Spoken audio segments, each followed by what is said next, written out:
this up. Just a quick note. I am Badr Kamal, and I have my team here with me, Jinan and Sarah. We're both from Startup Magazine and Startup Bahrain. We're helping organize this. This is an extremely casual workshop, so feel free to engage and interact as much as you want.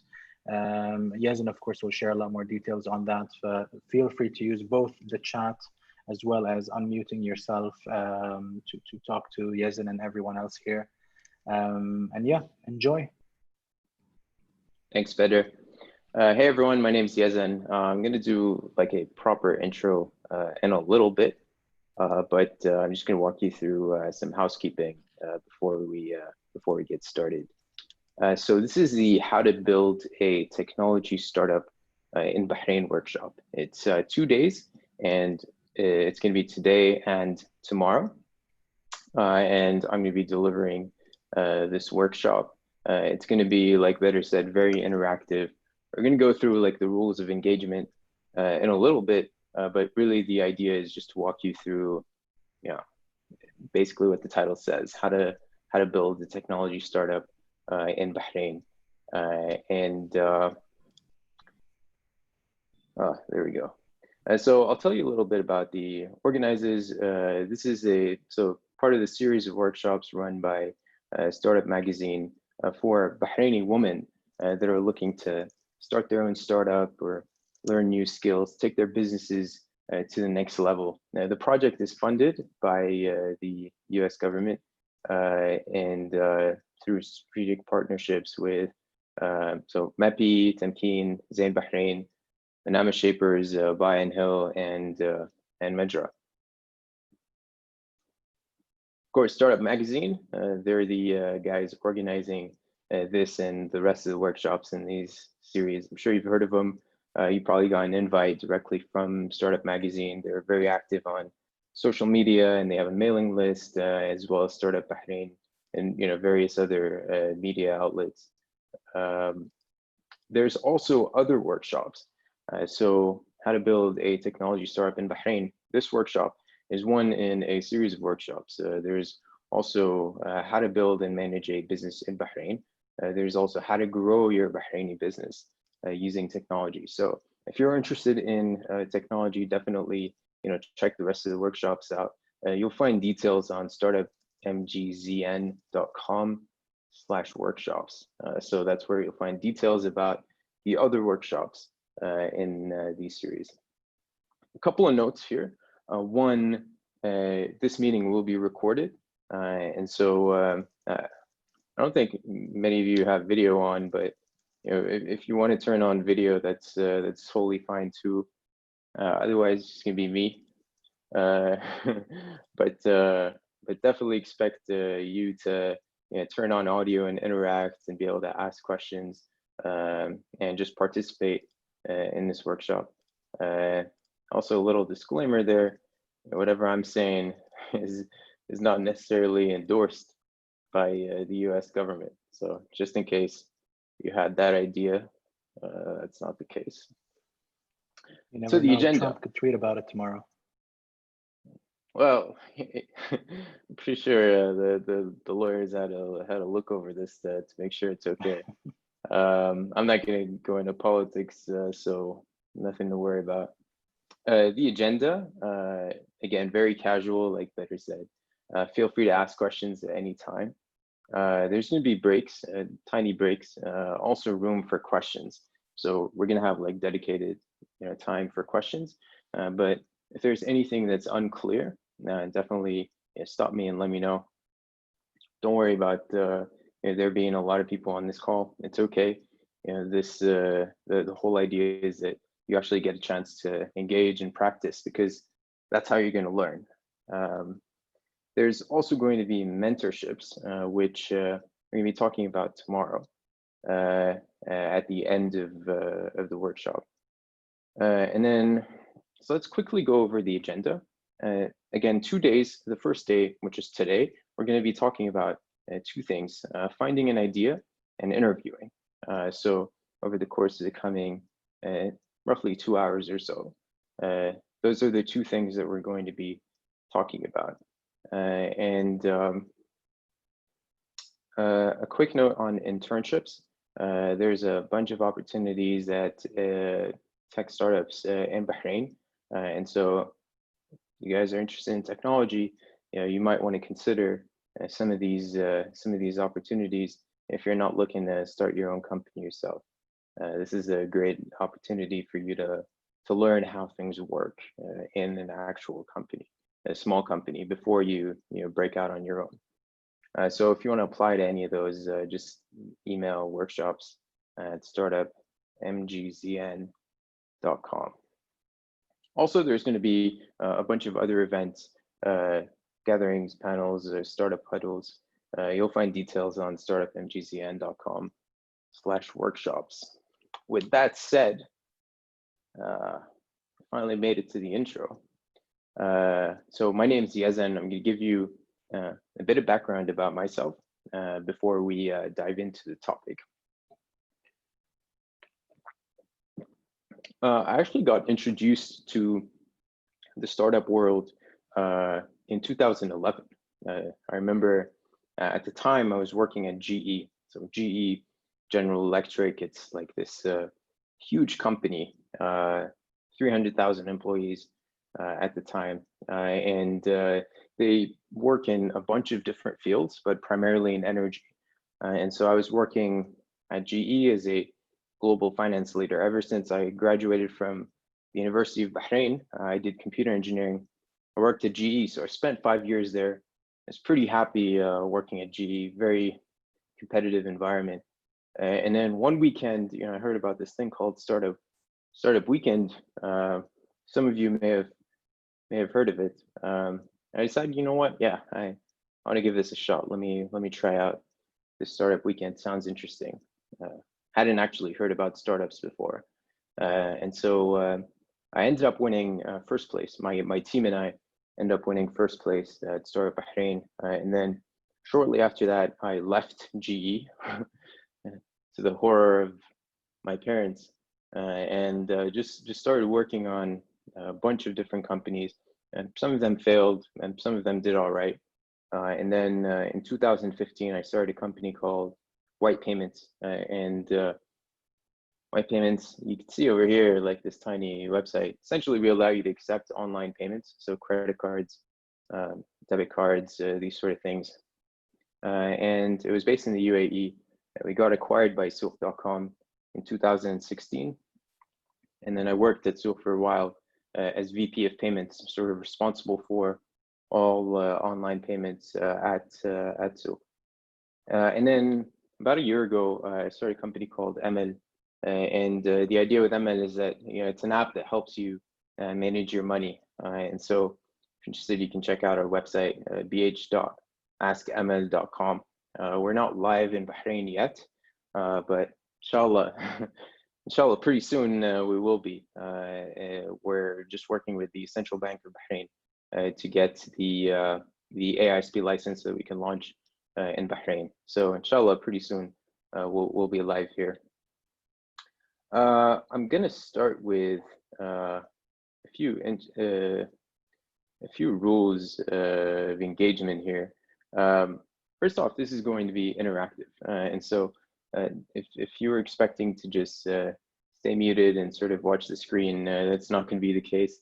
This is not going to be a lecture. And when I say interactive, it also means that we're going to have breakout sessions. So we're going to be breaking up the participants into sort of small pairs of groups. So each two of you will be sitting and working on exercises together. And so it is going to be interactive. There's no background required in business or in startups. And so if you find anything unclear, stop me and let me know. It should be pretty easy to follow. If you have any confusion, definitely let me know because there must be something wrong there. And also, don't worry about speaking without raising your hand. If you want to raise your hand, that's fine. there's like a tiny hand in the bottom right corner that you can use to like virtually raise your hand, but you can also just unmute yourself and speak. That works fine. So So definitely do that. I'd actually prefer that you do that, but you can also raise your hand. So that out of the way, I just want to start by putting a little question out there, because this whole thing's called, like, starting a tech company in Bahrain. But it actually makes sense to ask the question, like, why would you even bother starting a tech company in Bahrain? Who can give me, some reasons for why starting a tech company in Bahrain is even interesting in the first place? Give me ideas, people. Bahrain is considered as a good environment to start a business, to test the business environments and factors, and then flourish to go for other places. Bahrain has the foundations for such stuff. That's true. Bahrain it's got a lot of properties that are great for starting off a business, just sort of testing things out. That initial phase where you need to figure out scaling. That's a really good point. But tell me more about, like, why someone would be interested. I mean, Bahrain's great, but, like, personally, why would you want to start a tech company in Bahrain? Any other takers?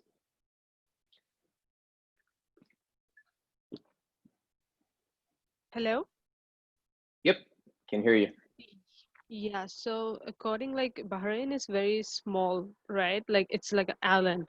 So according to me, maybe the other countries like India, they have a lot of innovations going on. Like companies, they've started a lot of good companies. So in Bahrain, it's yet to come. Like there hasn't been a very nice, like very amazing innovations going on here. So there's a lot of scope in Bahrain for good ideas, new ideas, like you know what I mean, right? So that's why maybe it should bother us to start a business in Bahrain. Hello, can you hear me? Hello. Yes, I can hear. Yeah, so that's what it is.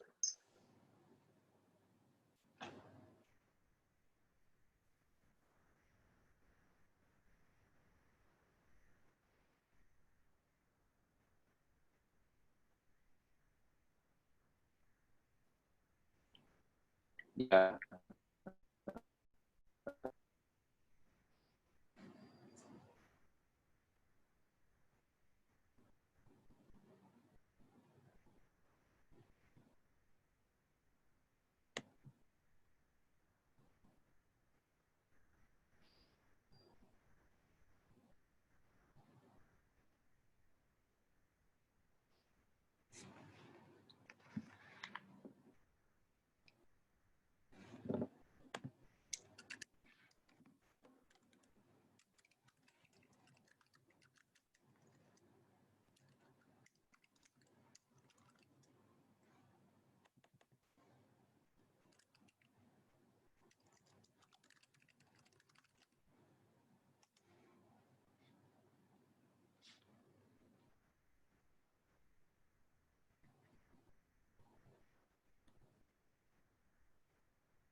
Hello, can everyone hear me?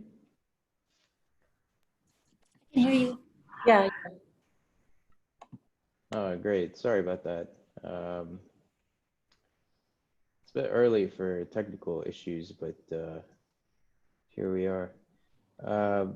Jinan, can you just make me a host again so I can share my screen? Sure, 1 second.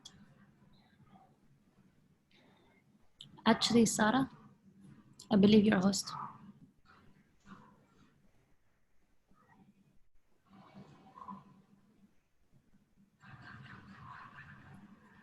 Hi, Yazin. I just kept you as host. All right, thanks, thanks, Sarah. Yeah. Great. So let me share my screen again.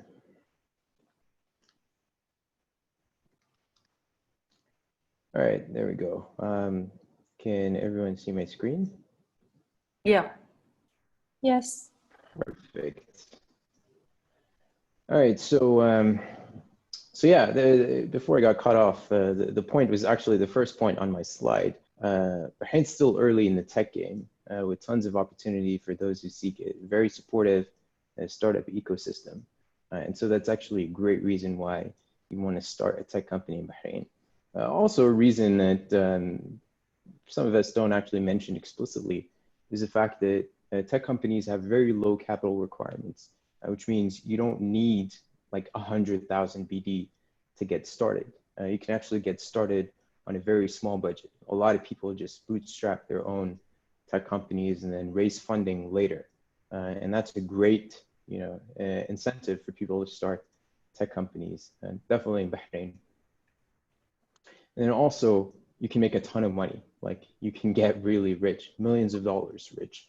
Tech companies, very low barrier to entry, but also if you're willing to work hard and spend, a lot of time and effort, you can actually make a ton of money. Some people don't know this, but it's actually relatively easy to, sell a company for a few $1 million. After just starting for a few years, and definitely for a tech company that has huge growth opportunity. And so this is a really good reason as well for people that want to start their own tech company. There's also a bunch of other reasons why on the Startup Weekend, Startup Bahrain website. So I highly recommend that you check that out. Bahrain, honestly, like as a startup ecosystem, it's just it's very cozy. It's a very supportive ecosystem, and so I think it makes it a lot easier for people to get started. And so that's another reason why you'd want to start a tech company. So that said, let's dive into the meat of this workshop. Today we're going to be talking about two things. The first thing is finding an idea. Hello? Is it okay if I interrupt with one question? Yeah, go ahead. Hi, my name is Hadil. I'm super excited to be on this. It's just that you just hit me with something that I think has been a misconception for me for like 10 years. So you said that tech companies have low capital requirements. Okay. And my understanding, I don't know if you're going to elaborate on this later on. I don't want to interrupt you, but basically my understanding is that you need a ton of money because in order to enter the market, you need to have had a certain number of users for a number of reasons. You need utility on your app as well as you don't want to be squashed by competition. So you need to keep injecting so much capital when you're starting a tech platform.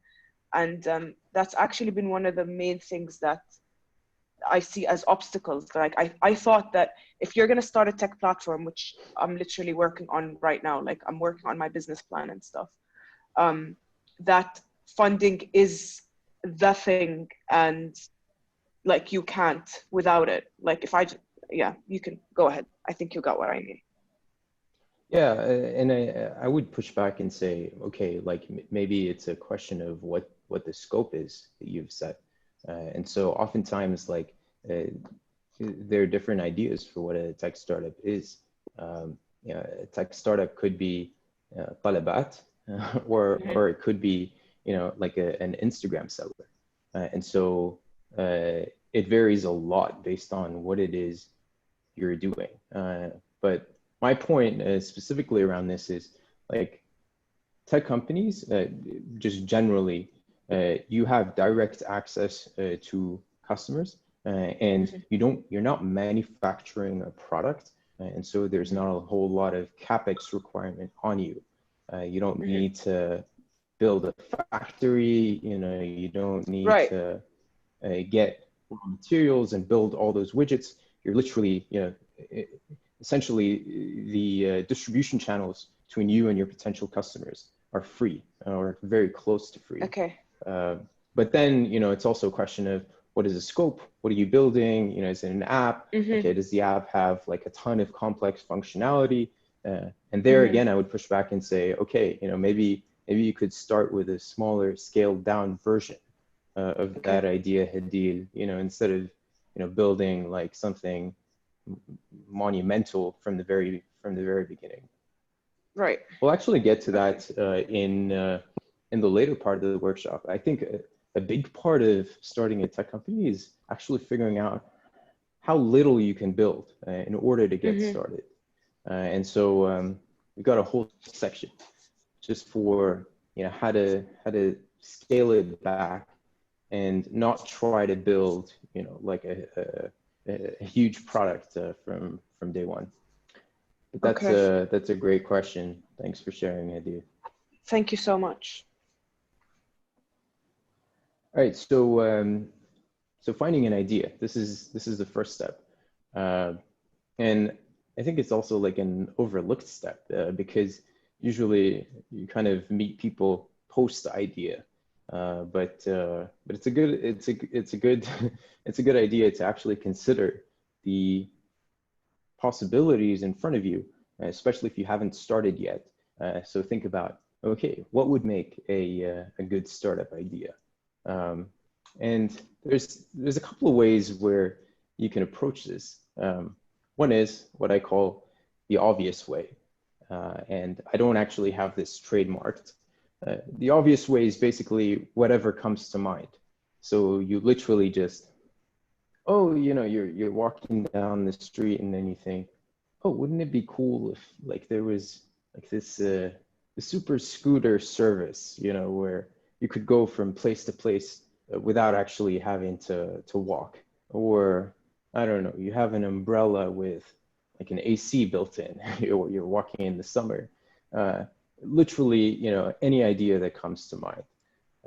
And this is one way, this is one approach. And this is an approach that I'm sure anyone can exercise.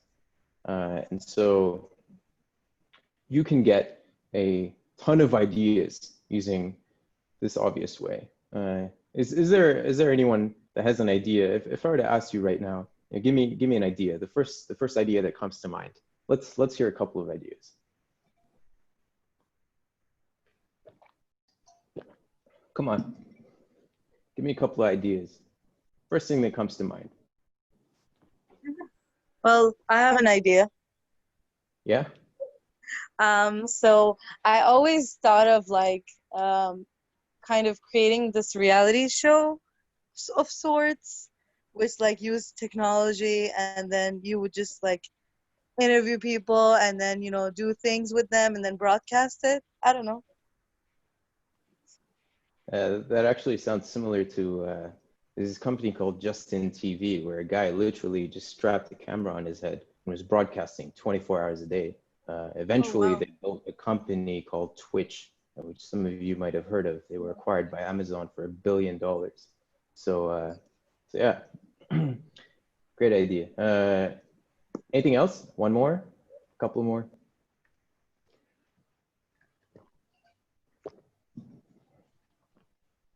All right, maybe people are scared of sharing their think ideas.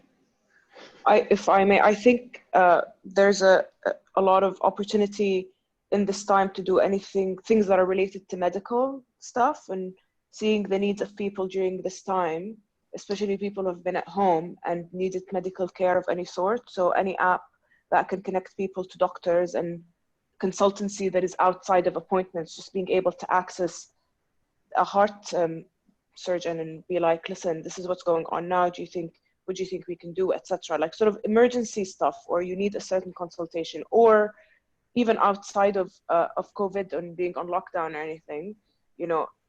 I've had a family member who's had cancer, and we wanted to reach out to doctors from Germany and the US in order to get second opinions. So if you can just have that access within an app, that would be yeah, you're absolutely right.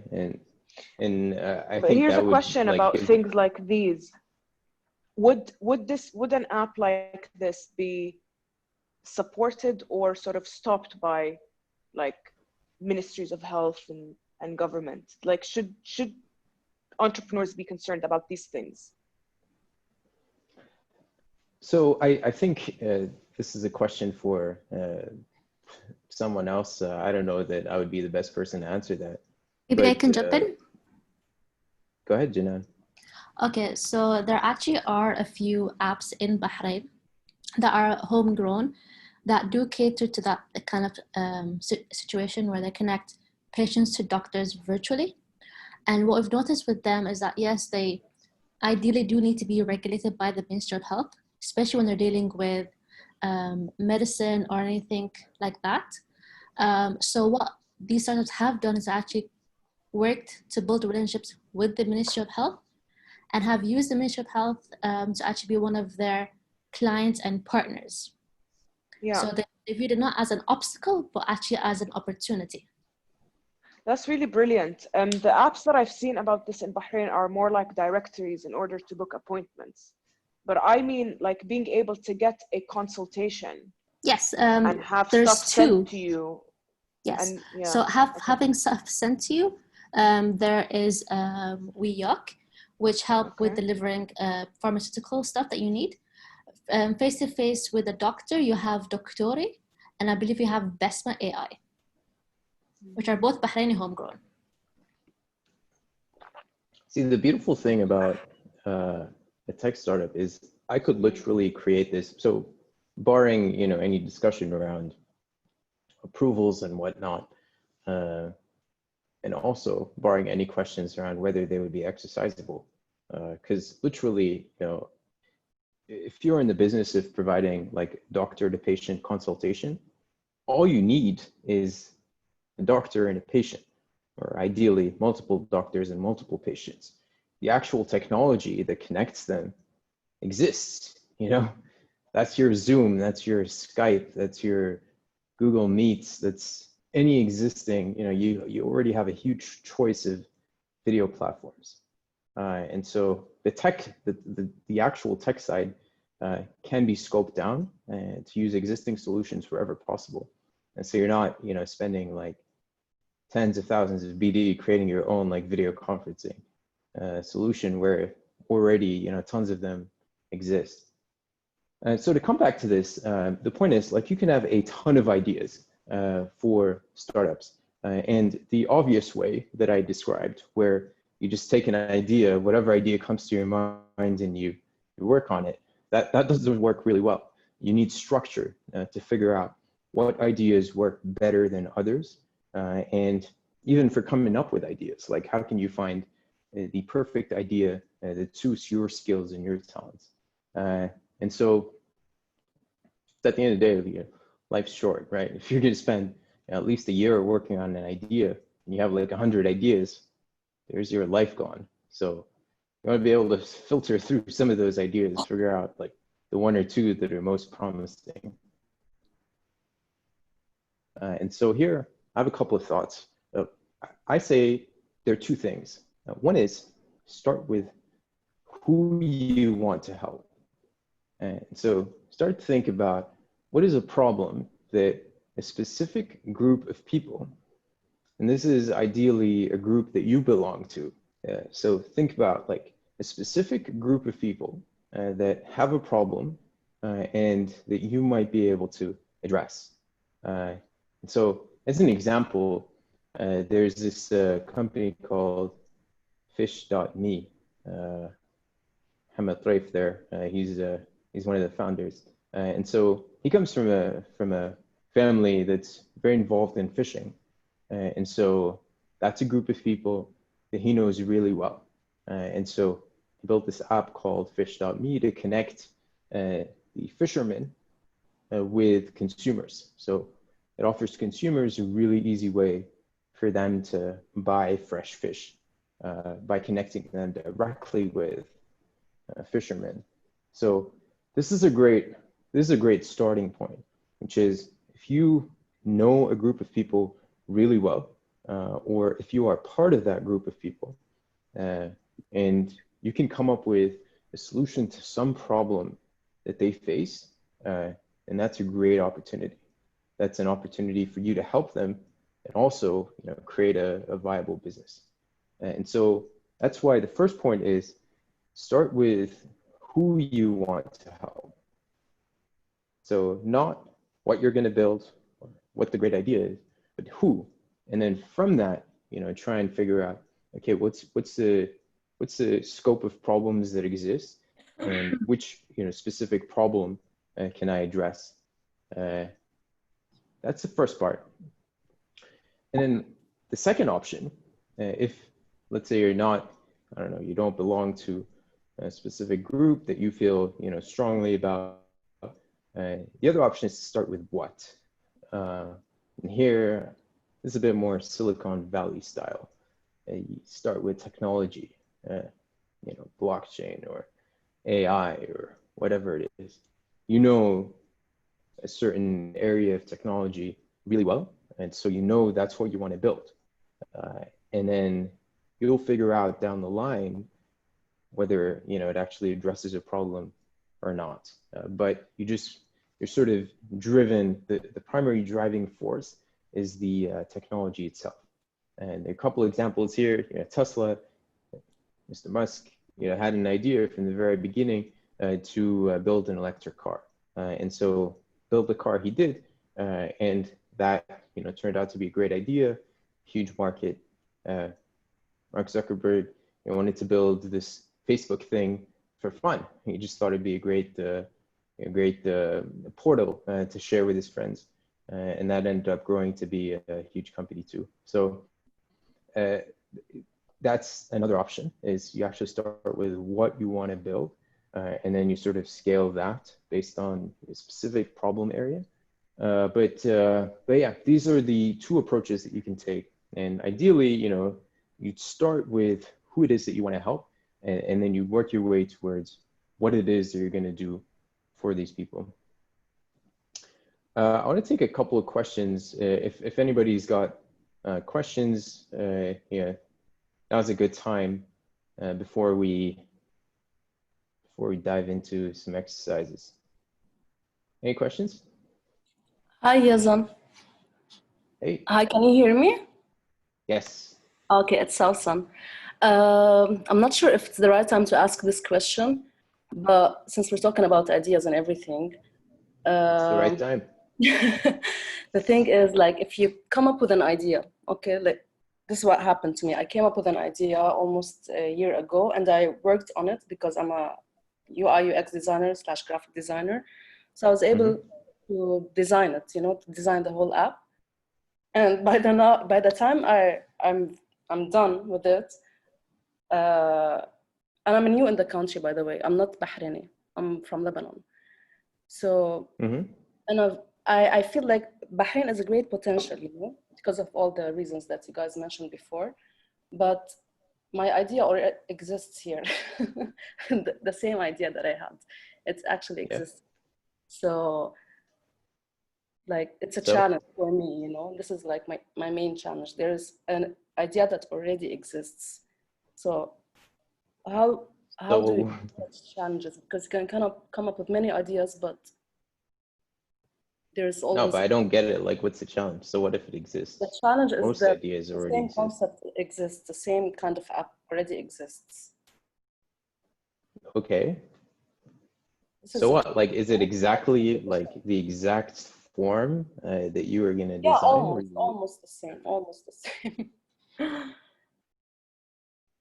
Like, I mean, the idea itself, But so we'll actually talk about this in more detail towards the end. But the actual idea. So the product itself is only part of the idea. The product is essentially a combination of who it is that you want to help, what it is that you're solving for that group of people, and also the channel that you're using to reach those groups of people. So it's those three things, and I think it's highly unlikely that those three things match up with any other competitor. Usually you'd have something different. Like, I'll give you an example, Facebook, Thought for instance, Thought does food delivery, or at least they started off doing food delivery for consumers. and then it does it primarily through an app. And so I could create a variant of Talabat where instead of targeting consumers, I could target employees. And suddenly it's a completely different idea. So you're still doing food delivery, but by changing your customer, you've changed the idea. And so now there's this company in the UAE called Lunch On, and there's actually a bunch of them that focus only on employee meals. And so it sounds similar. It's all food delivery, but just changing one of those parameters can completely change the idea. Yeah, exactly. Okay. Any other questions? Hello? Yep. Hello? We can hear you. Yeah, actually, I have a question. Like if we have an idea, if in future we wanna actually build a tech business, so is it important to get a specific qualification regarding in that field? Like, do we have to be a developer or like something like a specific qualification is needed, or you can just learn throughout the journey and grow? No, you just do it. In fact, if and I hope like the majority of you would show up for tomorrow as well. We're actually going to be building something. So the idea is not just to talk about technology company or startup in Bahrain. We actually want to build something. And so I'd love for you guys to actually come up with an idea, just any idea that you want to implement. And we're going to work together to try to build, at least a small version of it by tomorrow. So definitely no qualifications needed. You just gotta have an idea and work hard. Yeah, that's what.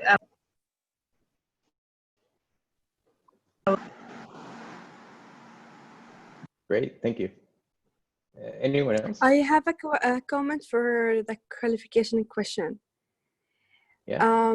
When you get into for the investors to get some funds, and maybe it would be useful, especially for young people like us, to have board of directors or mentors, well-known people that would add some authority for us, for our ideas maybe.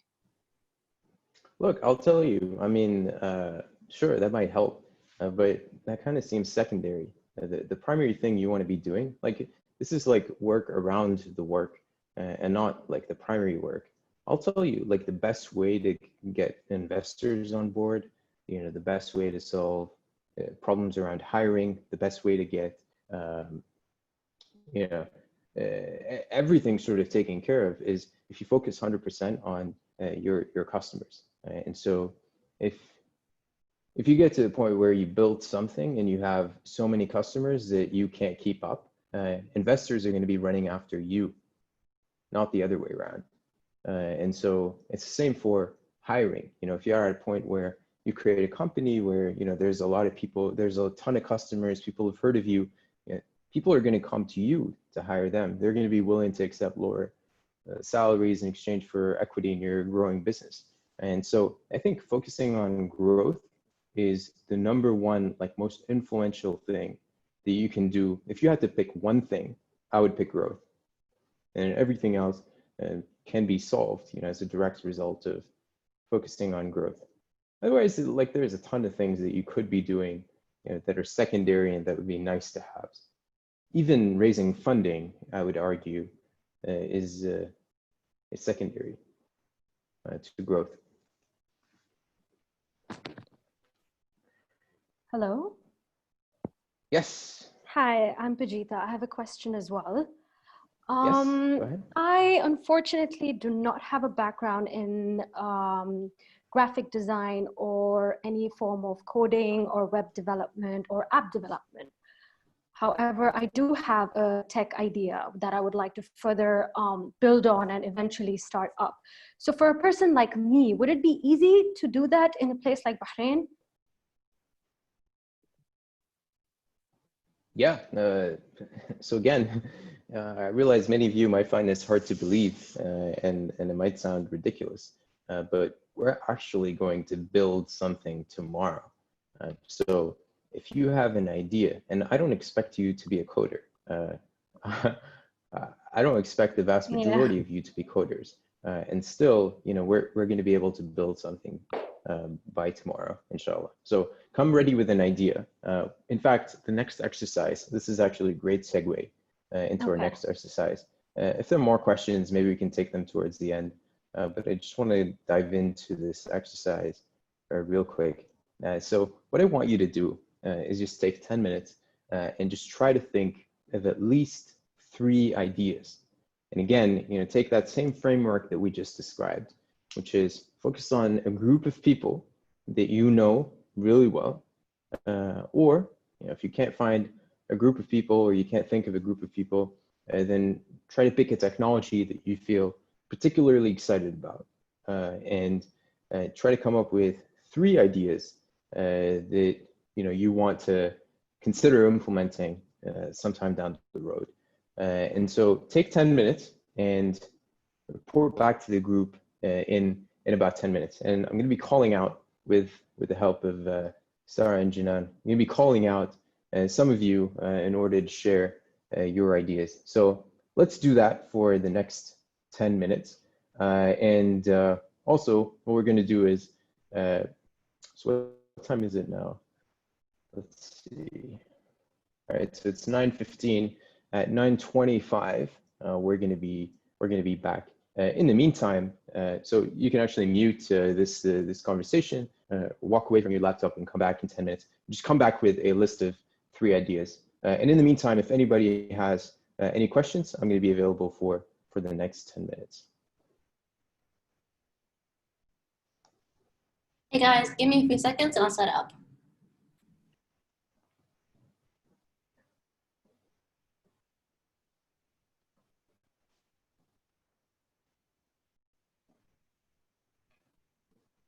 What are you setting up, Jinan? Are you setting up the breakouts? Yeah, can you make me co-host?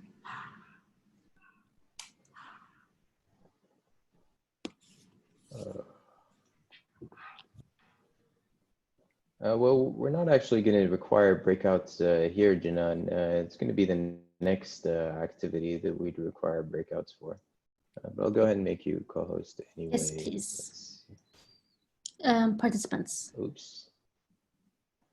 Oh, there you go. Yep. Thank you. That's it. All right. All right, so everybody's busy writing down those ideas. Any questions from anyone that's still around?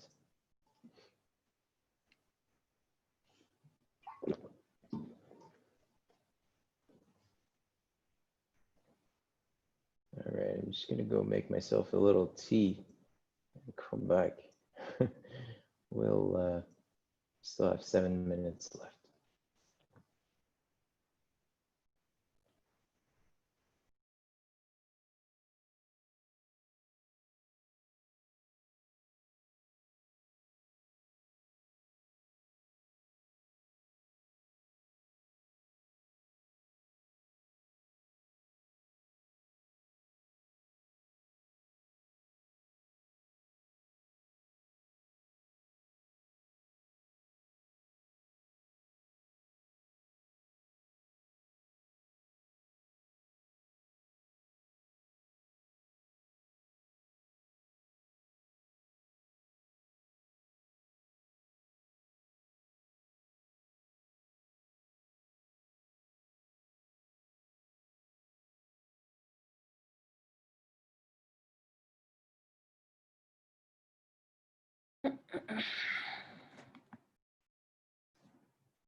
right, so we're at 3 minutes to go.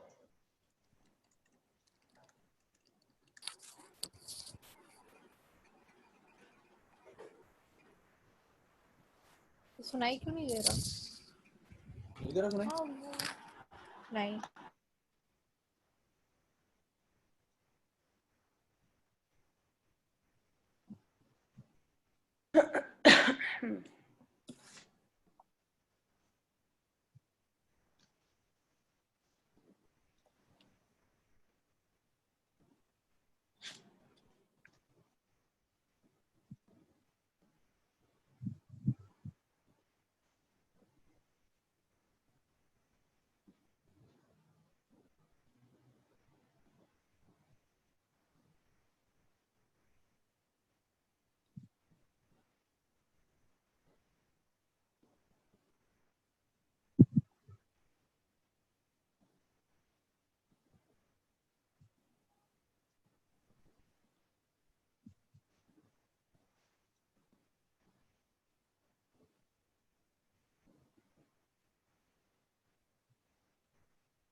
All right.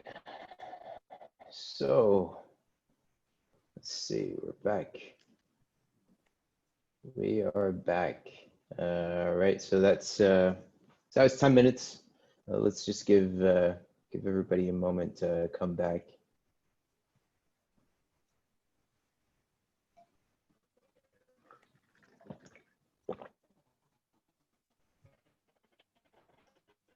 Can everybody hear me?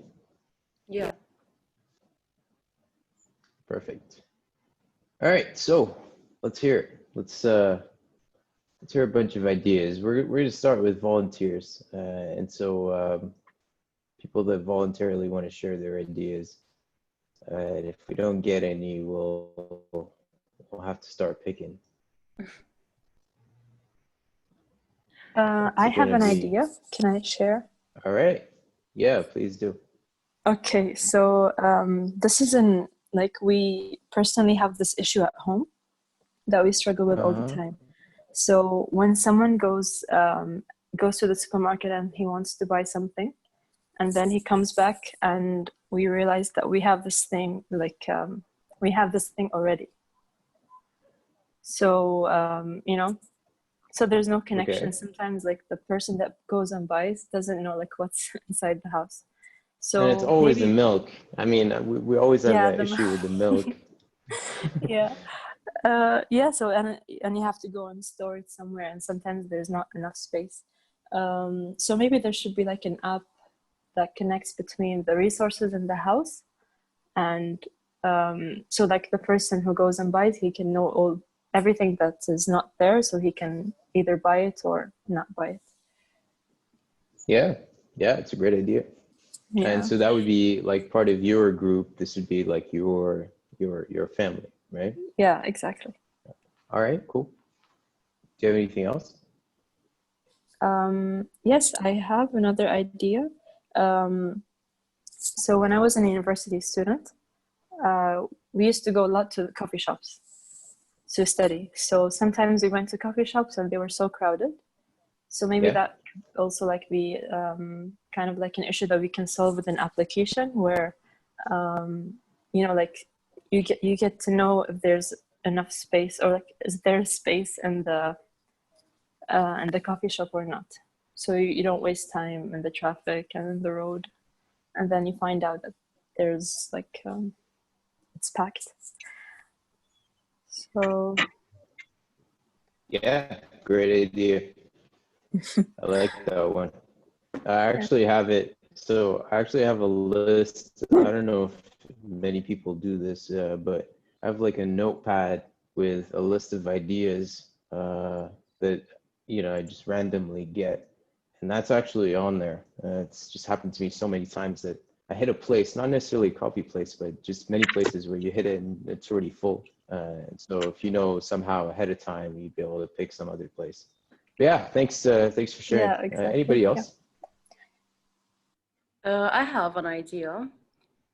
I All thought right. about an app that for specifically for unemployed people, where they can find hourly jobs Okay.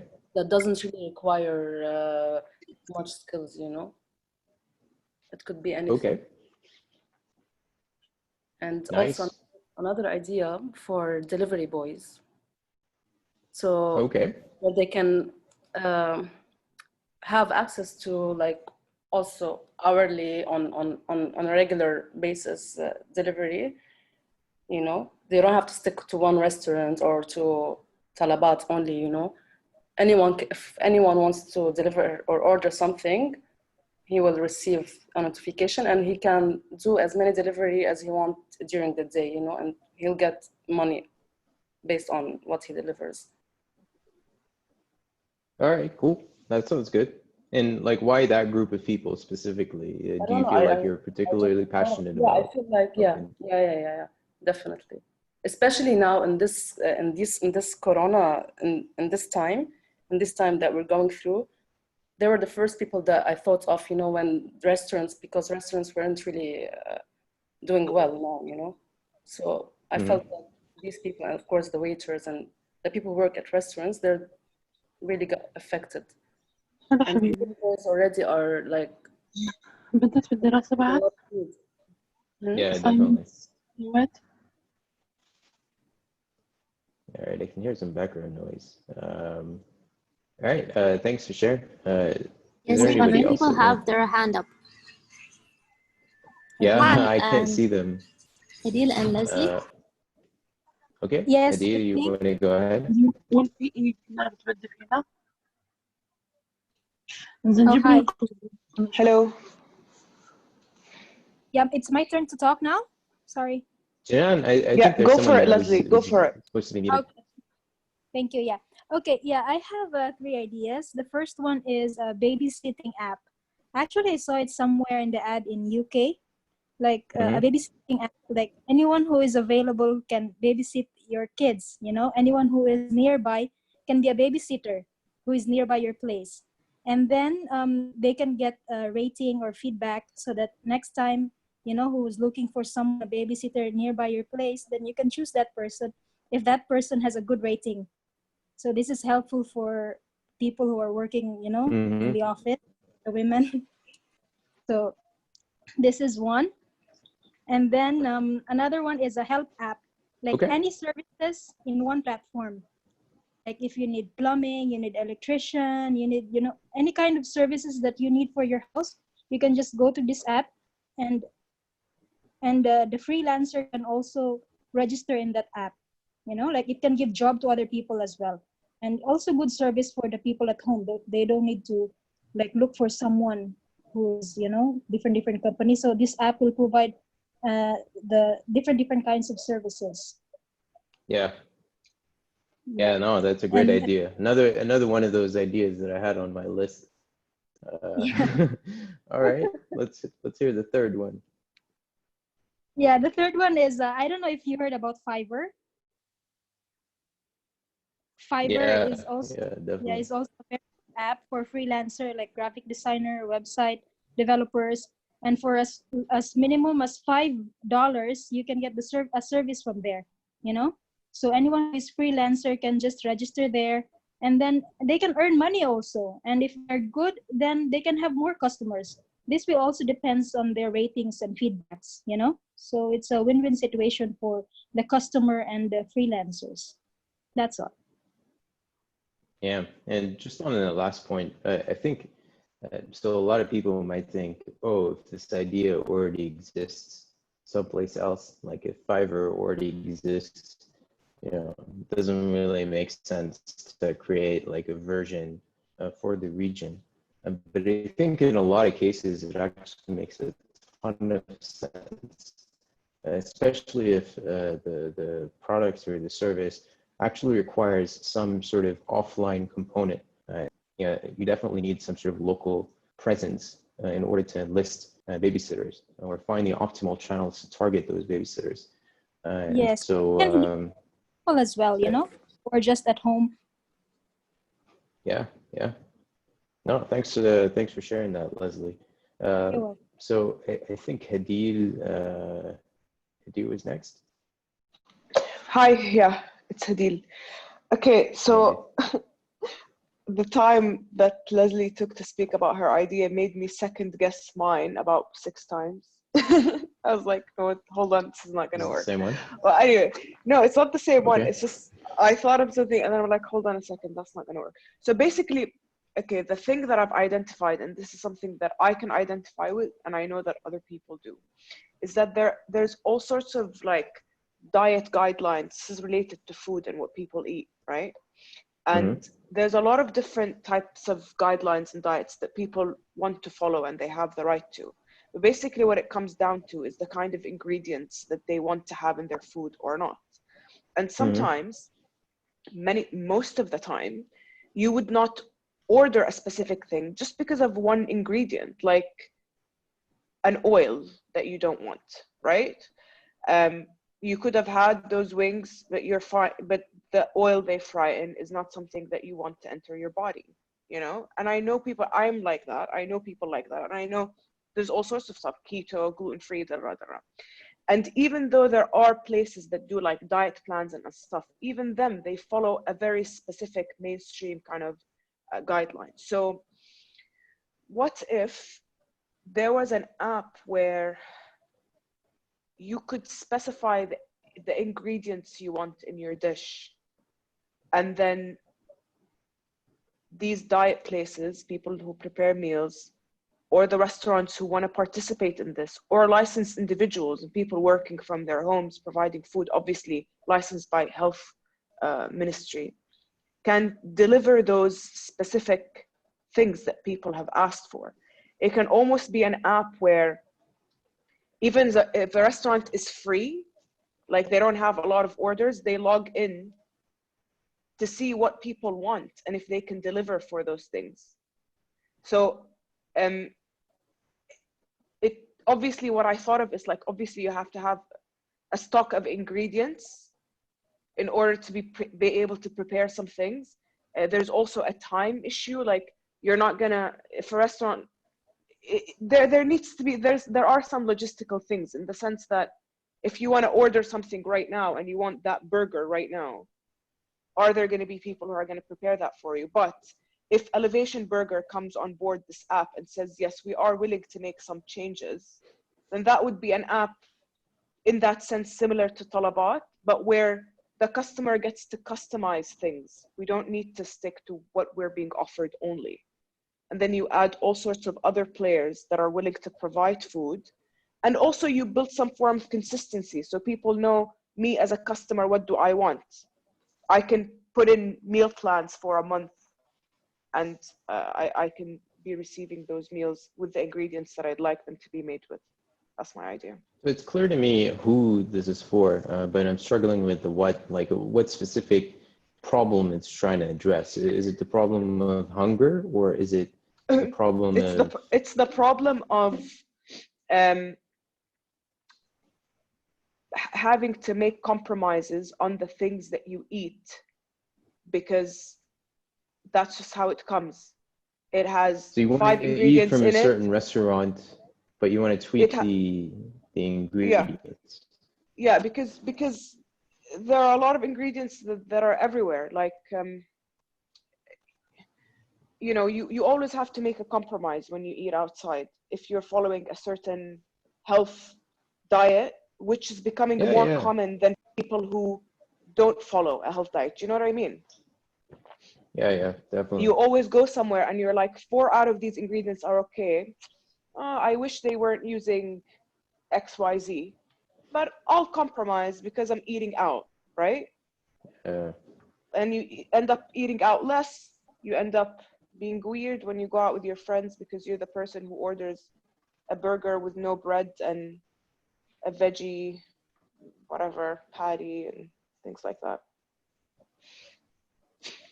Anyway, it's okay, Yazin. You don't have to love it. Yeah. Yazin, you have Diana. No, it's fine. Yeah, let's do it, Diana. Let's hear from you. Hi, Yazin. This is Dina, actually. So Hey, I had Dina. Hey. So I had a couple of ideas. One of them was basically like a freelancer app. Like my sister is a yoga teacher. Okay. She has a lot of friends that are yoga teachers, capoeira, different things. I have so many friends with different talents and things that they teach, and they can't do these things right now, like go to people's homes because, you know, the whole social distancing and corona and all that. And I know a few people already that are doing like just online courses, like whether it's like gym sessions, workouts, teaching painting, languages. And my idea was to have like a portal really supporting like Bahrainis, like locals, for all these things that, you know, they have these talents in and they want to teach, but they can't, or, you know, they have just like an Instagram page and you'll go to their page and they have maybe like 1,000 followers or a few hundred. So like my idea was to have a portal that's where all these people can come together and give classes to people, you know, without having any membership fees or anything. Basically, it's like commission based. Yeah, this was one of the main ideas, basically to help people that right now, you know, they're out of work because of the situation, because they can't go to people's homes and they don't have a place where they can really advertise themselves. You know, they're just working on word of mouth and their Instagram page, for instance. Yep. Yeah, definitely. This was one of my ideas. The other one was a food delivery app, but I wanted to ask, I mean, would it still... Don't say. But basically, again, I would want it to support local business. I would more want to focus on like Bahrainis, like local restaurants, local brands, where again, there's no membership fees. I know like Talabat, it's like I think it's like 400 BD or something, like per year, plus they take like 25% commission. So I would want it to be really supporting locals and local business, local brands, where there is no membership fee, smaller commission if you are a local brand. And even like, you know, these home chefs, people that are cooking from home, a place where even you can order from them. And even as far as like the delivery guys, it would be, again, supporting Bahrainis, kind of like the Uber concept, where they, you know, they're working for themselves kind of thing. I don't know how feasible that would be, but I want to work on something that is like supporting Bahraini local brands. And my third idea, because... yeah, thanks. Oh, there's one more? Yeah, there's one more. Go ahead. So my other one was basically like again, Bahrain, I don't know how feasible it would be, but I am Bahraini, but I live in Dubai. And there's so many expats there. I wanted to have like a pet portal where basically you can get everything on there, you know, whatever you want to look for, whether it's dog walkers, dog sitting, products from like pet stores, shelters. I really want to support like local shelters where there's an option for donations, charities. Yeah, that was my third idea. So I don't want to take up too much time, so I just wanted to throw them out there quick. No, thank you very much for sharing, Dina. I'll just add a note. not something you need to worry about right now. But you know, if you're actually looking at making this like a business, because I've heard a couple of these ideas so far. So two notes actually. One is if you're competing on price, if your like core value proposition is providing something for cheaper, then I've been bitten too many times. Maybe I'm just this is like a sore spot for me, but that is a very hard business to get into because you need to have something that's like, so the whole idea behind, you know, charging a certain fee structure is because, you know, that's what makes sense at that scale. And if you're going to charge lower, then you need to attain even higher scale. And that becomes very difficult to do, especially if you're considering, you know, the size of the market, availability, how you're going to get distribution. So that's one thing to consider. You know, if it's just a portal, and, you know, it's going to help people out, that's fine. But if you're actually looking at making this a business, that's definitely something that you want to think about. And then the second part is like, so I've heard a couple of, in fact, I think the majority of the ideas we've heard so far are about creating some sort of portal or marketplace where people can just come and get a certain service, whether that's freelance work or, you know, a pet portal or whatever it is. And the primary challenge with these types of marketplaces is acquisition, user acquisition. And so figuring out how you can get a large number of people. So that's definitely something that you want to think about. Is I don't think like Instagram sellers or mom and pop shops deliberately choose to reach a small number of people. It's probably because, you know, they aren't able to reach a large number of people. And that's the same challenge that you would face when you're creating a portal or a marketplace. It's just something to think about in terms of ideas. Maybe we can, so I want to be wary of time. We still have a couple of things that we need to go through. So maybe we can take one more and then we'll move ahead. So who do we have? Who do we have next, Janan? Yeah, I'd like to add one. Yeah, go ahead. Okay. Yeah. So I have a bunch of people around me like who actually are visually impaired or have some kind of challenge when it comes to vision. Personally, I even have a sister who suffers from a rare disease, who due to which she, you know, finds it hard to like maybe tell colors of things sometimes, depth perception, being able to read things. So my idea was surrounded again around the fact that when you go shopping, often, you know, items or like, you know, have different, like, for example, food has different nutrition facts, or like small like ingredients or whatever at the back, or like items that you're shopping, they have like small price tags and whatever.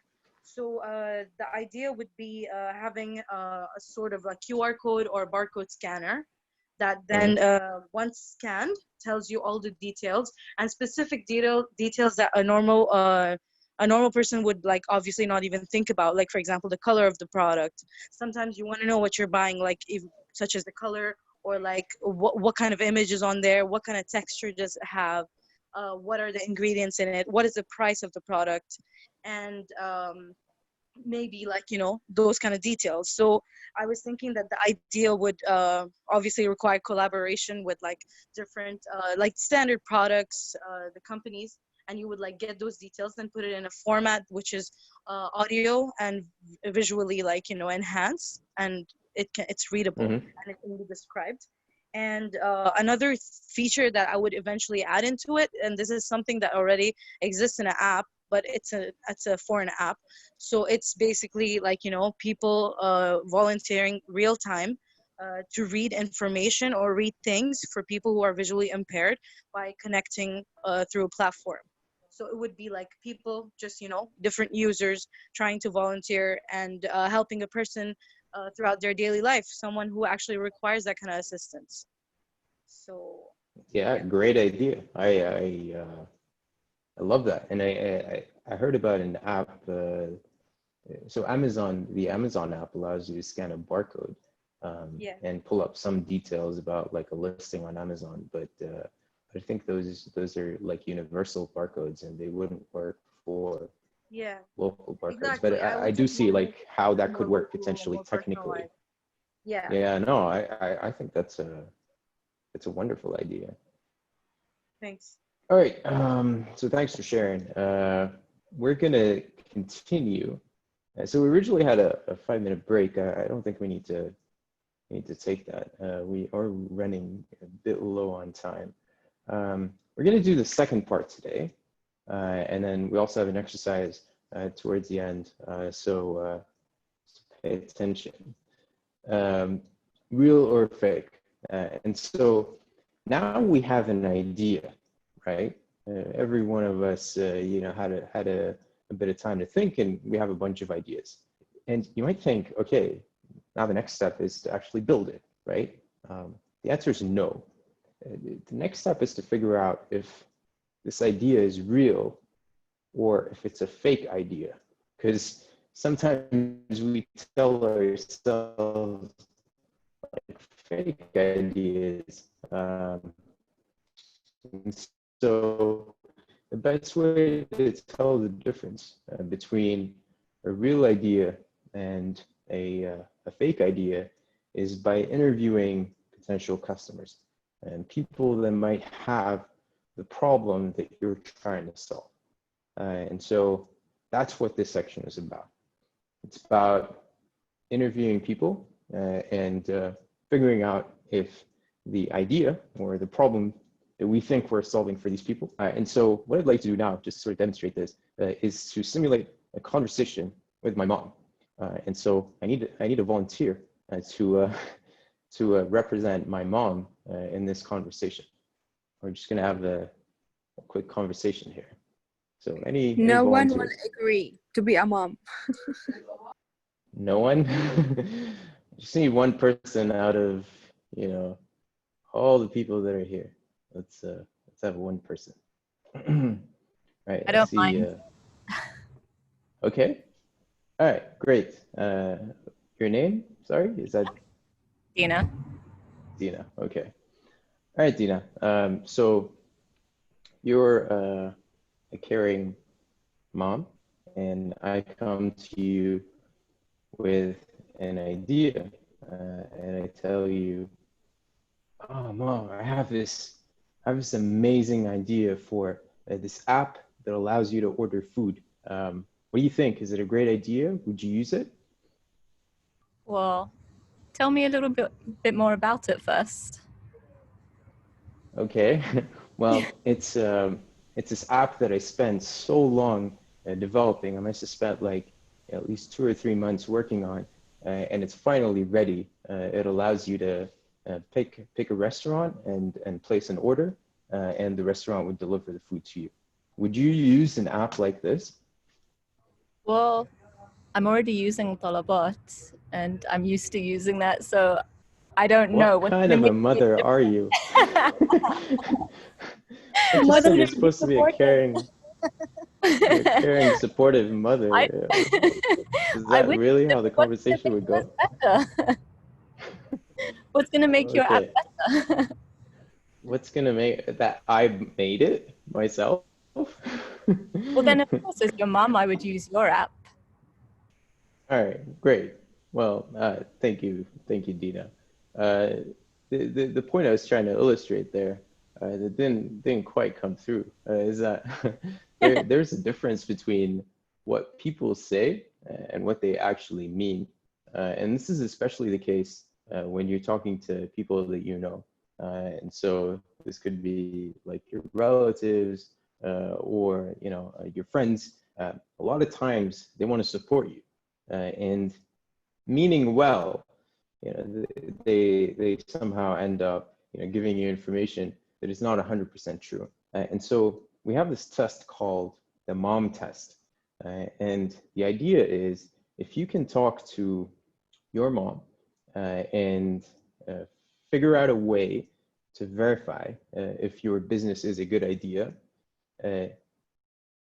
even when she's lying to you, when everyone else is lying to you, meaning well, you know, they're trying to help you, they want to support you, and so if you can figure out a way to ask questions to your mom and still be able to pull valuable information out of that conversation, then you would have passed the mom test. And what it boils down to is a couple of things.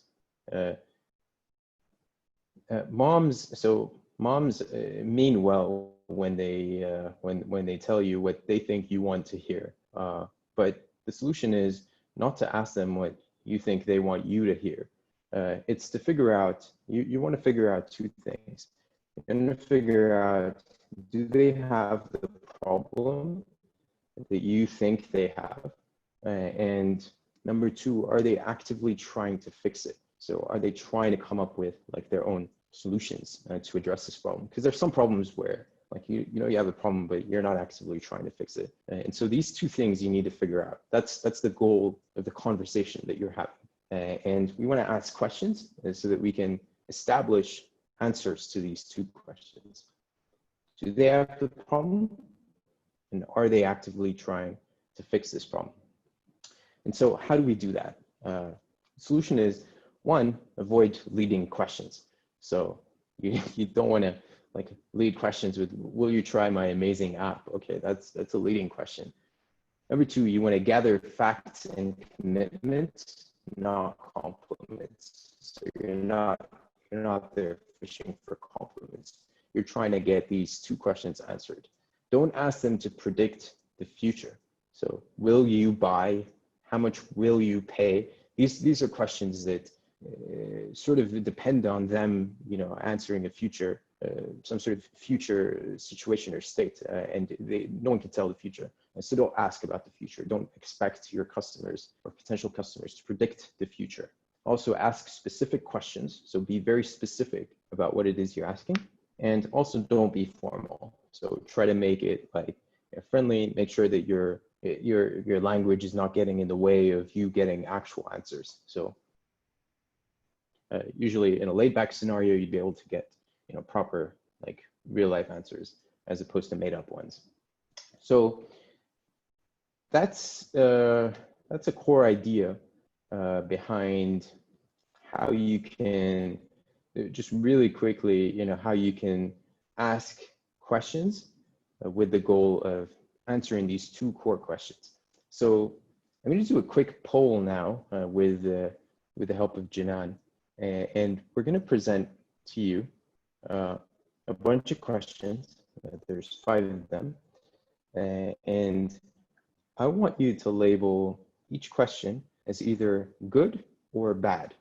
And you'll do this based on what we just learned about the mom test, which is these 5 things. So avoid leading questions, gather facts, don't ask them about the future, specific questions, and don't be formal. Okay? So let me know, Janan, when that poll has gone up. All right? There's a poll. And so should be live. Perfect. So just click on good or bad for each of those questions. Do you think it's a good idea? If you think that's a good question, then mark good. If you think it's a bad one, mark bad, and do it for all 5 questions. So let's just do that for the next few moments. Just take a minute. All right, maybe I should. How long are we giving them, Yazin? I'm hiding my screen. So yeah, we'll just take another maybe a minute. Let's just give it another minute. Yazin, can I ask a question? Screen sharing just so. Well, are you going to influence the no. results of the poll? No, influence. Okay. When you're starting out and you have an idea where you think, okay, that it might be risky for people to know about it before you build it, okay? And this is where NDAs come in and things like that. But then there's a catch-22. You do need to collect some information. If you're going to go out and you're going to survey people, where do you draw the line with these things? And then also taking it a bit further, now you've built something and you're trying to get a pilot group, a test group on board, etc., and you're going around and talking to people, trying to get them to sign up. So just, I think you understand my concern. If you can So just talk about my that. answer to that question is just a very direct no. It's I don't give any emphasis to the idea itself. I think ideas are cheap and execution is everything. And so you could share your idea with as many people as you like. Your execution is what's going to determine if that idea is successful or not. And so unless there's some sort of groundbreaking technology that you developed that you would risk giving out, which is not the case in the vast majority of cases. Unless that's the case, I would just say, forget about it. Like, everybody has ideas. Life's short. You're not going to be able to pursue all of your ideas. They're not going to be able to pursue all of their ideas. So there's no point, trying to be overprotective with ideas, because it's execution that's going to make the difference between a successful idea and an unsuccessful one. Okay, that's very valid. Thank you. You're welcome. So I'm going to end the poll now, and let's do this screen share again. Okay, I'm going to share the results here. And let's take a look, see what we got here. So, all right, the first question is kind of, all right, let's see if I can bring this up. All right, so let's go through each of the questions now together. The first question, 8 of you thought it was a good question, and 13 thought it was a bad question. Do you think it's a good idea, Mom? Mom, do you think it's a good idea? Of course I do. Of course I do, my loving child. The problem with that question is that opinions don't matter. Whether your mom thinks it's a good idea or it's not a good idea, it doesn't matter a whole lot. What actually matters is what do they currently do? How are they, like, my screen just froze up. Not sure if everybody can see my screen. Does it still show up?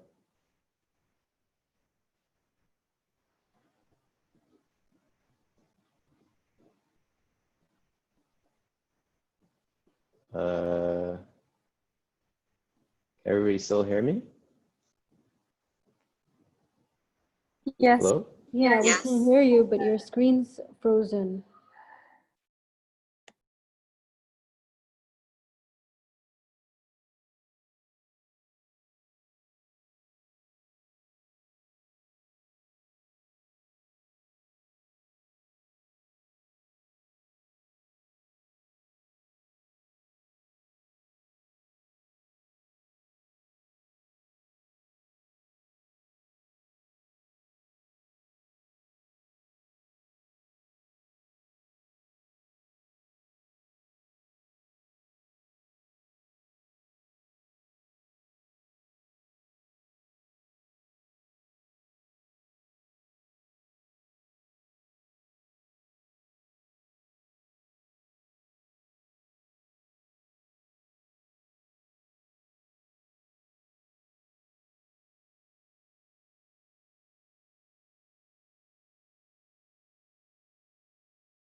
Hey, can everybody hear me again?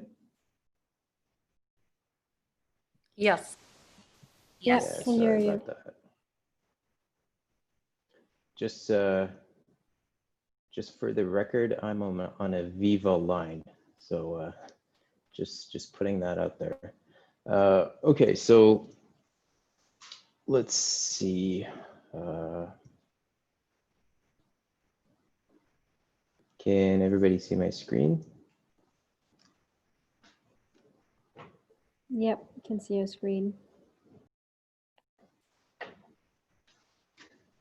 Perfect. So, so I was talking about the answers to these questions. Okay, I just want to hide this video toolbar on the right.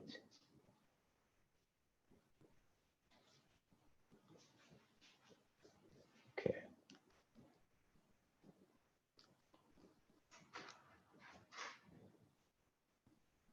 All right, now I can't see the results either, but whatever. So let's go through the rest of the questions. The second question is, so the first question, do you think it's a good idea? That's not a good question. And the reason is opinions don't actually matter. What matters is you can ask them, what do they, how do they currently do what they're doing at this specific, how do they currently solve the specific problem that you think they have? And what do they like or hate about it? The second question around, would you buy a product which did X? The answer here is also no. And the reason is they can't tell the future. Again, don't ask questions about the future. Would you, will you, would you buy something at a certain price? Would you pay X for it, which is our next question. All these questions about hypotheticals in the future, wrong questions. These are not questions that you should be asking because again, no one knows what's going to happen in the future. And so rather than asking about the future, ask about what they currently do to solve their problem. And if you want to know about price, ask them how much it already costs them to solve it. Third question, how much would you pay for X? Again, here they're just going to just add mom at the end of the question. Mom, how much would you pay for whatever it is I'm building? Oh, I'll pay you $1 million. I'll pay you all the money that I have. No, that's not how it works. They'll tell you what you want to hear. Instead, you should try, how much do you already pay for something, for some product or for some service? The last two questions, talk me through the last time that happened. So asking about a specific problem or instance of a problem. This is good. This is exactly the type of question that you want to be asking. You want to be asking specific questions and you want to be asking about a fact, something that happened in the past. And so this will tell you a lot about, what the circumstances surrounding what you think the problem was. Tell me about the last time that you were hungry. What did you do? When was it? What were you doing at the time? Where were you? These are all very specific questions about something that happened in the past. And so even a well-meaning person would not, be able to get out of that question. They just answer the factual question. There's no room for opinions. And the last one is also a really good question. This is great if you're unfamiliar with the territory, the space. And if you're asking about a topic that you're not familiar about, definitely at the end of the interview, ask them, all right, is there anything else I should have asked? And they'd be able to point you towards areas that might turn out to be important. So these are the questions. And hopefully this gives you an idea for how to pass the mom test. There's actually a book. So this is based on a book called the Mom Test Book. And so I would highly recommend that you check out the book. It's available on Amazon. How to talk to customers and learn if your business is a good idea when everyone's lying to you. So that said, I'm going to open it up for a couple of questions before we switch to an activity. Are there any questions on the mom test and how you can ask questions and interview potential customers?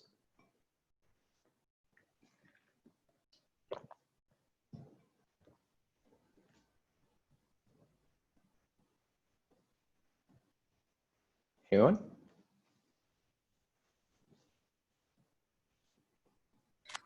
These are the questions that I can ask to validate an idea. Yeah, exactly. So you have an idea, you want to make sure that, one, that idea is a real, the problem that you think these people face is a real problem. And so that's the whole purpose of this exercise, is to figure out, you know, if the potential customer actually has this problem, and if they're doing anything to solve that problem. That's like the goal.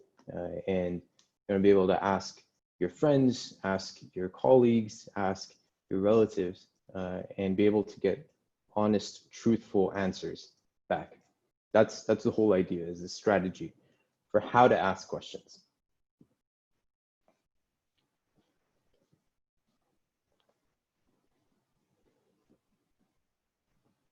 Anything else?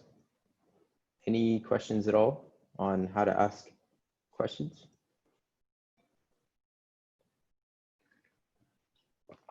All right, great. Exercise time. So what we're going to do now is, again, with the help of Janan, we're going to pair you up into twos. So we're going to break up all of the participants. You're going to be put into your own sort of private meeting with one other random person. And you are going to be doing interviews with your partner. And just consider the partner as a potential customer, okay? And so you're going to talk about your idea, and you're going to ask a potential customer some questions, and then you will switch sides so that the other person has a chance to ask you questions, and you answer questions. We're going to do that now. We want you to take 10 minutes each, just sort of asking questions, and then report back to the group in about 20 minutes. And remember, you know, these are the tips for asking questions that pass the mom test. So just be sure to follow these rules and don't be asking leading questions, or, you know, asking them to predict the future. Janan, do we have the breakout rooms set up? Yazin, as host, you'll be able to do it from your side. Oh yeah? Yes. All right, let's see. All right, I see breakout rooms. Sign into 8 rooms. Okay, let's do 12, 16. All right, let's do, so 33 over 2, we're doing about 16 rooms. Let's break people up into 16 rooms. So 2 participants per room. All right.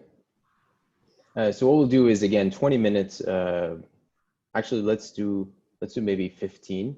So by 10:25, we will be back. I will pull you back into the main room. So there we are.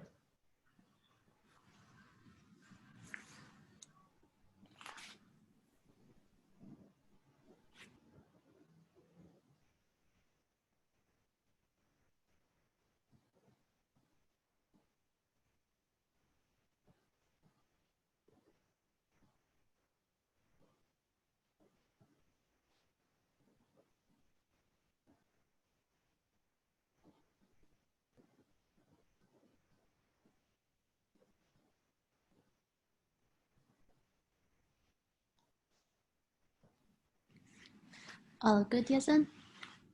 Yeah, I think so. I'm not sure why you can still hear me. Is it because you're a co-host? I'm not sure, but I can still see you too. So don't do anything weird. Because you're in a breakout room with Sawsan Arja. Nope. I'm not in any breakout room. I don't think I'm with anyone either. Oh, hi, Sawsan. Oh, hi. Oh, is this our breakout room? I'm still new to this whole Zoom thing. Oh, hang on. Okay, I had to click open all rooms. And so I think now people are joining. Okay, yeah. Okay, so go ahead and join the rooms.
Hello.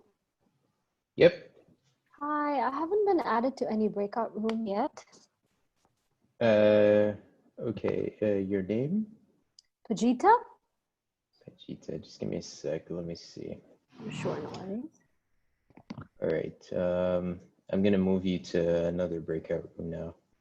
All right, thank you. Just click join. Well, nothing's popped up on my screen yet.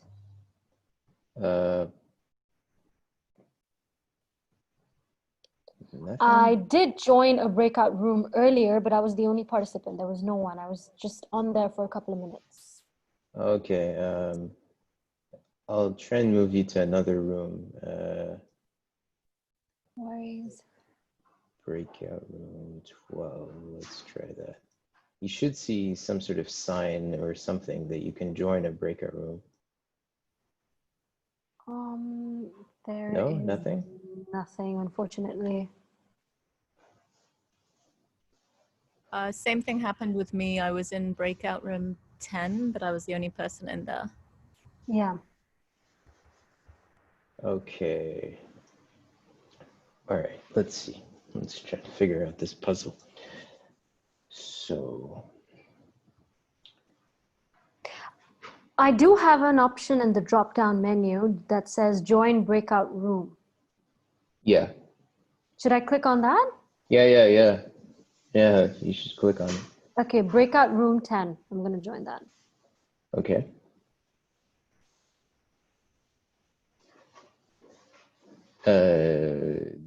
Dina, I think it was.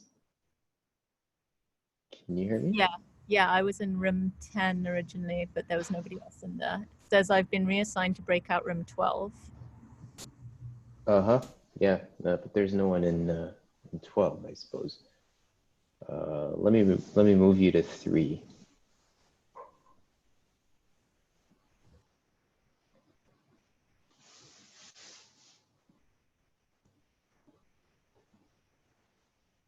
All right. Sabine, can you hear me?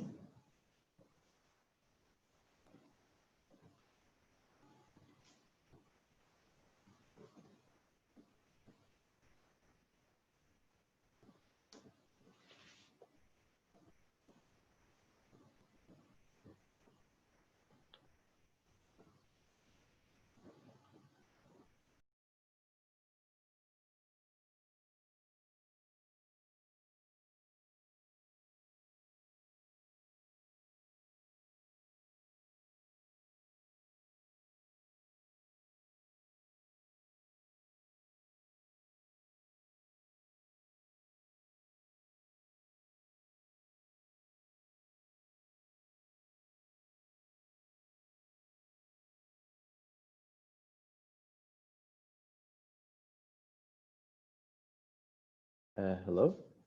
Can anybody hear me? Hi, Yeah. Yazin. Not really sure what's going on.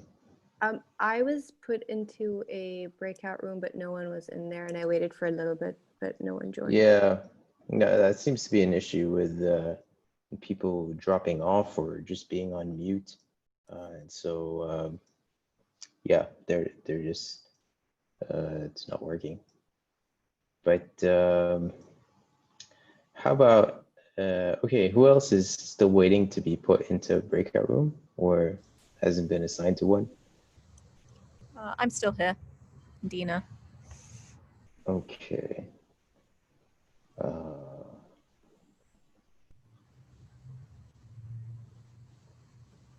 Suddenly I'm not the host anymore. I'm not sure what's going on.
Hi, everyone.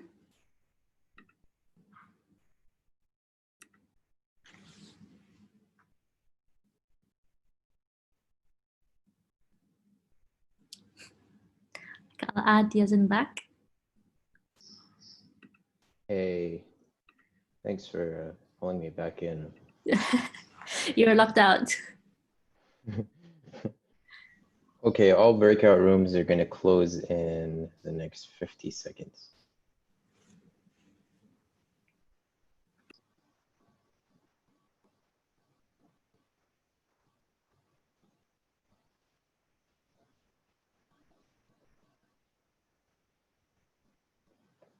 All right.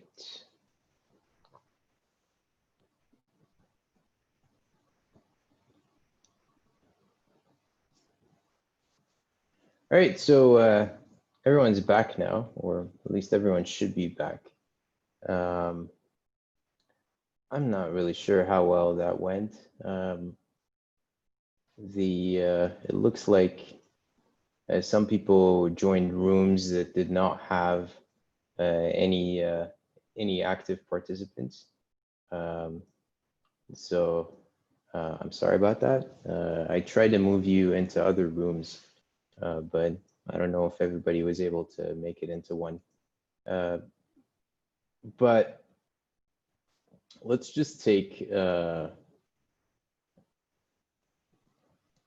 minute to hear from some of the people that did the interviews, and I want to hear how it went. Can anybody share what their experience was like doing the questions? Anything that you found particularly difficult or tricky?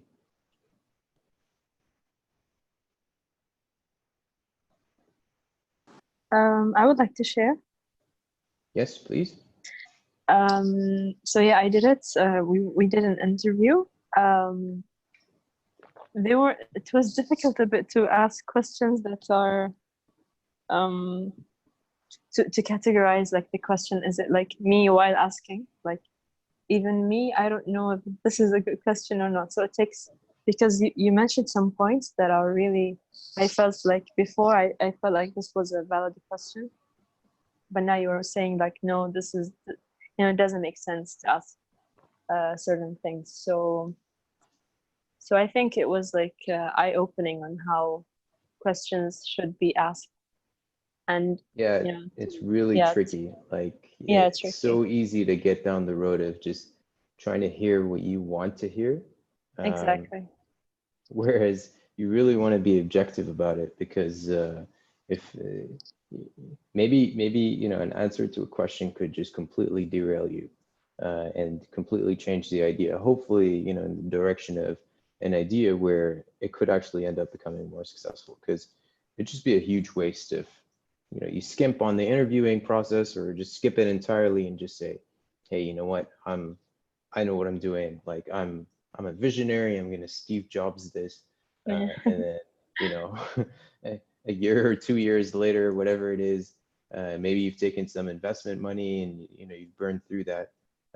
That's just gonna be a horrible outcome for you and everybody else involved. So just taking the time to properly do interviewing is so important.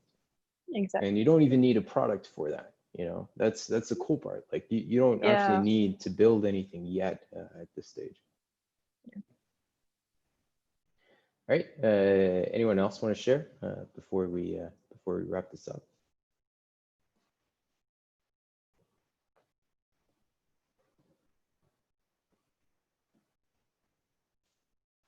All right. Well, cool. I mean, I just wanted to at least have some of you kind of participate in this process, just to see what that's going to be like. And again, very crucial for turning what is just an idea into something that could potentially be a lot more. So just focus on asking the right type of questions. Keep these rules in mind. These 5 rules are a great starting point.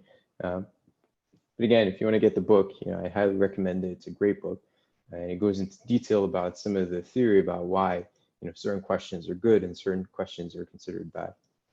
So before we end, I want to wrap up today. We talked about a bunch of things, but primarily 2 things, which is finding an idea So how you can come up with an idea, how you can generate ideas. And then number two is the problem real? And we find out if a problem is real or fake by interviewing people. And so these are the two core ideas that I wanted to communicate to you in today's workshop. And you know what? If you want to take time or more time to think about an actual idea that you want to potentially work on, then do that, by tomorrow. So take time today, tomorrow, just think through a couple of ideas, try and pick one that you think would be really promising. And tomorrow, you're gonna have a blast, because tomorrow we're actually gonna be building the idea. And so I'm gonna show you some of the tools that you can use to convert what is just a concept into something that you can actually test with people. So I look forward to seeing you all in tomorrow's second part of the workshop.